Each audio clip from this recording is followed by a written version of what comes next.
ഞാൻ അറിഞ്ഞിരുന്നതിൽ ഞാൻ എൻ്റെ സ്വന്തം പോക്കറ്റിൽ നിന്ന് പണം എടുത്ത് കൊടുക്കുമായിരുന്നു. സുനിത വില്യംസിനും കൂട്ടർക്കും ഓവർ ടൈം ശമ്പളം ലഭിക്കുമോ?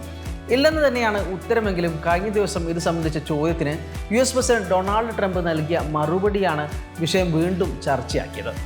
വൈറ്റ് ഹൗസിൽ വാർത്താ സമ്മേളനത്തിനിടെ മാധ്യമപ്രവർത്തകർ 9 മാസത്തോളം ബഹിരാകാശ നിലയത്തിൽ കുടുങ്ങിയ സുനിതയ്ക്കും ബച്ച് വിൽമോറിനുമൊന്നും ഇത്രയധികം ദിവസം അവിടെ ചെലവഴിച്ചതിന് ഓവർ ടൈം ശമ്പളം ലഭിക്കില്ലെന്ന കാര്യം ചൂണ്ടിക്കാട്ടിയപ്പോയായിരുന്നു ട്രംപിൻ്റെ മാസു മറുപടി.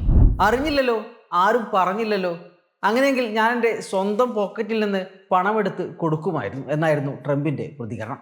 അമേരിക്കൻ സർക്കാരിൻ്റെ നേരിട്ടുള്ള നിയന്ത്രണത്തിൽ പ്രവർത്തിക്കുന്ന നാസയുടെ ജീവനക്കാരിയായ സുനിതയുടെ ശമ്പളത്തെയും അവർക്ക് ഓവർ ടൈം വേതനം ലഭിക്കില്ലെന്ന കാര്യത്തെക്കുറിച്ചും US പ്രസിഡന്റിന് അറിയില്ലെന്നത് വിശ്വസിക്കാനാവില്ല.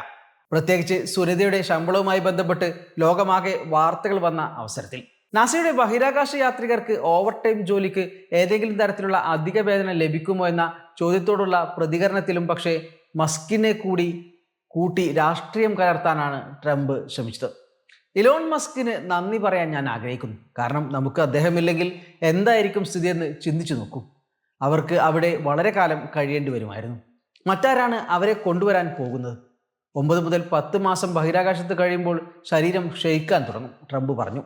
US ഫെഡറൽ ജീവനക്കാരായ നാസയുടെ ബഹിരാകാശ യാത്രികർക്ക് എത്ര കാലം ബഹിരാകാശത്ത് തങ്ങിയാലും ചട്ടപ്രകാരമുള്ള നിശ്ചിത ശമ്പളം മാത്രമേ ലഭിക്കുകയുള്ളൂ. സർക്കാർ ജീവനക്കാരെന്ന നിലയിൽ US-ൽ ബഹിരാകാശ യാത്ര പോലും ഔദ്യോഗിക യാത്രയായാണ് കണക്കാക്കപ്പെടുന്നത്.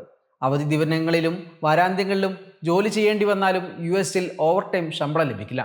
എന്നാൽ ഈ ഘട്ടത്തിലെ ഗതാഗതം, ഭക്ഷണം, താമസം എന്നിവ സർക്കാർ വഹിക്കുന്നതാണ് പ്രത്യേകത. അതേസമയം ശമ്പളം കൂടാതെ പ്രതിദിന അലവൻസായി തുച്ഛമായ തുകക്ക് ഇവർക്ക് അർഹതയുണ്ട്. അതായത് ഒരു ദിവസം $5. സുനിത വില്യംസും ബച്ച് വിൽമോറും ഇത്രയും ദിവസം ബഹിരാകാശത്ത് തങ്ങിയതിന് അധികമായി കിട്ടുക $1430 മാത്രമായിരിക്കും. ഇക്കാര്യം മാധ്യമപ്രവർത്തകർ ചൂണ്ടിക്കാട്ടിയപ്പോൾ അത്ര മാത്രമേ ഉള്ളൂ എന്ന് ട്രംപ് ചോദിച്ചു. ഒപ്പം അവർക്ക് അനുഭവിക്കേണ്ടി വന്ന കാര്യങ്ങൾക്ക് അത് പര്യാപ്തമല്ലെന്നും അദ്ദേഹം പറഞ്ഞു. ഇങ്ങനെയൊക്കെ പറഞ്ഞെങ്കിലും ഓവർ ടൈം ശമ്പള കാര്യത്തിൽ നാസ ജീവനക്കാർക്ക് വലിയ പ്രതീക്ഷ പുലർത്തേണ്ടതില്ലെന്ന് തന്നെയാണ് റിപ്പോർട്ടുകൾ വ്യക്തമാക്കുന്നത്. അപ്പോളോ ദൗത്യത്തിൽ പങ്കെടുത്തവർക്ക് ചെറിയൊരു അലവൻസ് അധികമായി നൽകിയിരുന്നെങ്കിലും അതിനുശേഷമോ മുമ്പോ അങ്ങനെയൊരു കീഴ്വഴക്കമുണ്ടായിട്ടില്ല. മനുഷ്യനെ ചന്ദ്രനിലെത്തിച്ച ദൗത്യമാണ് അപ്പോളോ. 1969 ജൂലൈ 20-നാണ് മനുഷ്യചരിത്രത്തിലെ ഉജ്ജ്വലമായ ആ സംഭവം നടന്നത്. നീൽ ആംസ്ട്രോങ്ങും പിന്നാലെ എഡ്വിൻ ആൾഡ്രിനും ചന്ദ്രോപരിതലത്തിൽ ഇറങ്ങി. അപ്പോളോ 11-ലെ ലൂണാർ മൊഡ്യൂളായിരുന്ന ഈഗിളിൽ ചന്ദ്രനിൽ പ്രശാന്തിയുടെ താഴ്വര എന്ന് പേരിട്ട സ്ഥലത്താണ് അവർ ഇറങ്ങിയത്. 96 കിലോമീറ്റർ മുകളിൽ ചന്ദ്രനെ വലം വെച്ച് കൊളംബിയ എന്ന മുഖ്യ പേടകത്തിലിരുന്ന് മൈക്കൽ കോളിൻസും ദൗത്യത്തിന്റെ ഭാഗമായി. ഈഗിൾ വാഹനം ചന്ദ്രനിലിറങ്ങി 6 മണിക്കൂറും 39 മിനിറ്റും കഴിഞ്ഞാണ് ആംസ്ട്രോങ് പുറത്തിറങ്ങിയത്. 19 മിനിറ്റിനു ശേഷം ആൾഡ്രിനും പുറത്തിറങ്ങി. 1960 ജൂലൈ 16-ന് പോയ സംഘം ദൗത്യം പൂർത്തീകരിച്ച് 24-ലാണ് ഭൂമിയിൽ തിരിച്ചെത്തിയത്. 1972-ലാണ് അപ്പോളോ പദ്ധതി അവസാനിപ്പിക്കുന്നത്. ഇതിനിടെ ആംസ്ട്രോങ്ങിനും ആൾഡ്രിനും പിന്നാലെ 10 അമേരിക്കൻ ബഹിരാകാശ യാത്രികർ കൂടി ചന്ദ്രനിലിറങ്ങി ചരിത്രം സൃഷ്ടിച്ചു. 1967-ലായിരുന്നു ആദ്യ അപ്പോളോ ദൗത്യം.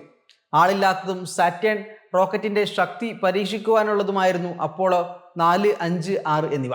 അപ്പോളോ 2, 3 നമ്പറുകളിൽ വിക്ഷേപണം നടന്നിട്ടില്ല. അപ്പോളോ 7-നായിരുന്നു മനുഷ്യനെ ഉൾപ്പെടുത്തിയ ആദ്യ വിക്ഷേപണം നടത്താനുള്ള ചുമതല.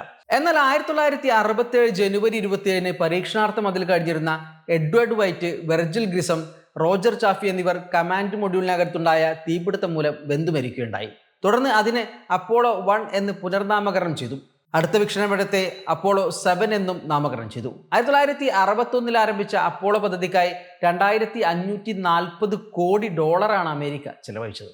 സുനിതയുടെ കാര്യത്തിലേക്ക് തിരിച്ചു വന്നാൽ US പ്രസിഡന്റിന് എക്സിക്യൂട്ടീവ് ഓർഡർ വഴി സർക്കാർ ജീവനക്കാരുടെ ശമ്പളം സംബന്ധിച്ച് മാറ്റങ്ങൾ നിർദ്ദേശിക്കാമെങ്കിലും ഇതിന് സാധാരണയായി US കോൺഗ്രസിന്റെ അംഗീകാരം വേണം. നാസയുടെ ബജറ്റ് അമേരിക്കൻ കോൺഗ്രസ്സാണ് അംഗീകരിക്കുന്നത്. അതിനാൽ അധിക ശമ്പളമോ ബോണസുകളോ അനുവദിക്കണമെങ്കിൽ നാസ ബജറ്റിൽ മാറ്റം വരുത്തേണ്ടതുണ്ട്.